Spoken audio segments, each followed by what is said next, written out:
সকালে ঘুম থেকে উঠে গোবরাজ বলল, আজ একটু ঘর সাজানো যাক। ছোট্ট সাইকেল আর পিছনে ঝুড়ি নিয়ে সে বেরিয়ে পড়ল বাজারে। গাঁদা, গোলাপ, বেলি ফুলে ভরল ঝুড়ি। ফুলগুলো দিয়ে গোবরাজ সাজিয়ে তুলল নিজের ঘর।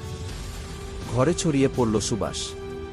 তারপর এপ্রন গায়ে দিয়ে, খুন্তি হাতে, মাথায় টুপি পরে সে রান্না করল এক পাতলা ঝোল।